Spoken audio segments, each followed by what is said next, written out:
अब आज जो पुराना SRO 43 का कंपैशनेट अपॉइंटमेंट स्कीम है उसके तहत और उसके रिप्लेसमेंट में जो रिहैबिलिटेशन असिस्टेंस स्कीम RAS, इन दोनों स्कीम्स को जोड़ के आज 90 कंपैशनेट अपॉइंटमेंट कश्मीर प्रोविंस के 10 के 10 ज़िलों में जो है आज बांटने का काम हुआ।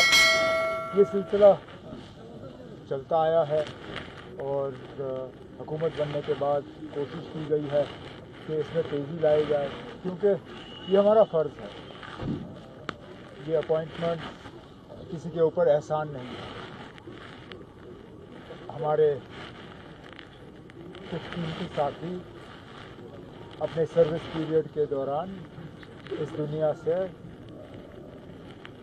चले गए और उनके घर को तकलीफ़ ना हो, उनका घर चले, उस सिलसिले में ये स्कीम जो है ये लागू किया गया। और जैसे मैंने अपनी तकरीर में आज कहा, कोशिश की जाएगी कि जहाँ जहाँ इसमें कोई खामियाँ हैं, कमज़ोरियाँ हैं, उनको दुरुस्त किया जाएगा।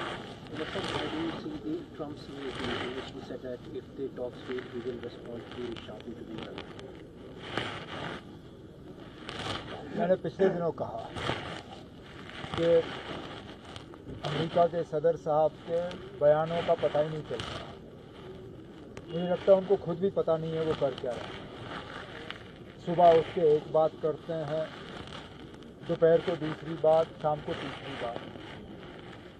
और जिस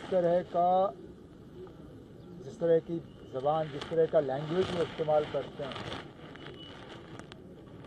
मैं तो कहता हूँ वो मतलब अमेरिका के सदर को छोड़िए, वो किसी को शोभा नहीं देते।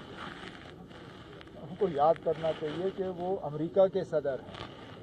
जिस तरह सोशल मीडिया पे गाली गलौज, आप और मैं अगर इस तरह का लैंग्वेज इस्तेमाल करें, हमें तो ब्लॉक कर देंगे, हमारा अकाउंट सीज कर देंगे, हमें वो फेसबुक और ट्विटर वगैरह से वो खारिज कर देंगे।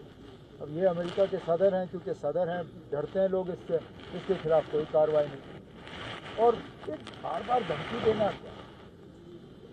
जंग ईरान ने शुरू नहीं की, जंग ईरान के ऊपर ठोसा गया। पहले तो हमें ये बताए ना कि जंग के पीछे मकसद क्या था, क्योंकि अब सीज़ फायर के बाद अमेरिका ने कहा हमारी बहुत बड़ी कामयाबी हुई, हॉर्मुज़ स्ट्रेट खुला। अरे ना, जंग से पहले तो ये खुला था और ये सबके लिए मुफ्त था। इस जंग के बाद अब ईरान को मौका मिला, वो कहते हैं अब इसको टोल टैक्स भरना पड़ेगा। तो फिर हासिल क्या हुआ?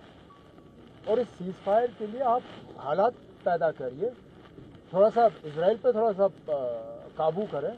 जिस तरह लेबनान पे वो बमबारी कर रहे हैं, जिस तरह बेगुनाह लोगों को वहाँ मारा जा रहा है, आपको क्या लगता है ना किस तरह सीज़ फायर होगा?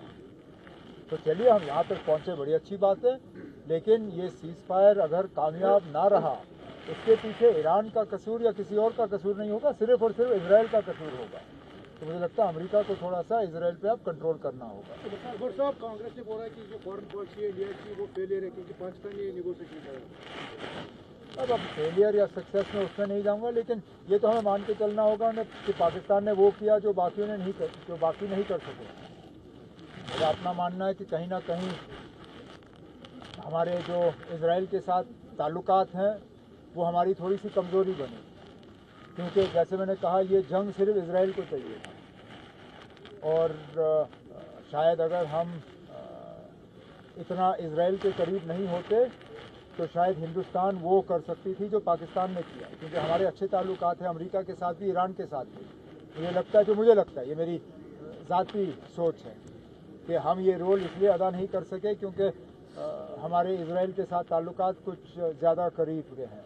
अब चलिए, जो सीज़ फायर हुआ अच्छा हुआ, अगर इसमें पाकिस्तान ने ही रोल अदा किया तो चलिए।